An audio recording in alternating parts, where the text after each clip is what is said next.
ನಿಂತಿದ್ದ ಟ್ರಕ್ಗೆ ಡಿಕ್ಕಿ ಹೊಡೆದ ಖಾಸಗಿ ಬಸ್, 6 ಮಂದಿ ಸಾವು, 20ಕ್ಕೂ ಹೆಚ್ಚು ಪ್ರಯಾಣಿಕರಿಗೆ ಗಾಯ. ಗುಜರಾತ್ನ ವಡೋದರ ಹಲೋಲ್ ಹೆದ್ದಾರಿಯ ಕೋಟಂಬಿ ಗ್ರಾಮದ ಬಳಿ ಬುಧವಾರ ಮುಂಜಾನೆ ಸಂಭವಿಸಿದ ಭೀಕರ ರಸ್ತೆ ಅಪಘಾತದಲ್ಲಿ 6 ಮಂದಿ ಸ್ಥಳದಲ್ಲೇ ಮೃತಪಟ್ಟಿದ್ದಾರೆ.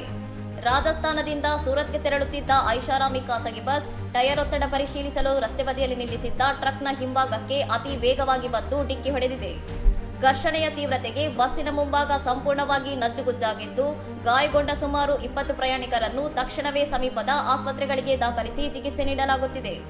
ಮೃತಪಟ್ಟವರು ಮತ್ತು ಗಾಯಾಳುಗಳಲ್ಲಿ ಹೆಚ್ಚಿನವರು ರಾಜಸ್ಥಾನ ಮೂಲದವರು ಎಂದು ವಡೋದರ ಜಿಲ್ಲಾ ಪೊಲೀಸ್ ವರಿಷ್ಠಾಧಿಕಾರಿ ಸುಶೀಲ್ ಅಗರ್ವಾಲ್ ತಿಳಿಸಿದ್ದಾರೆ.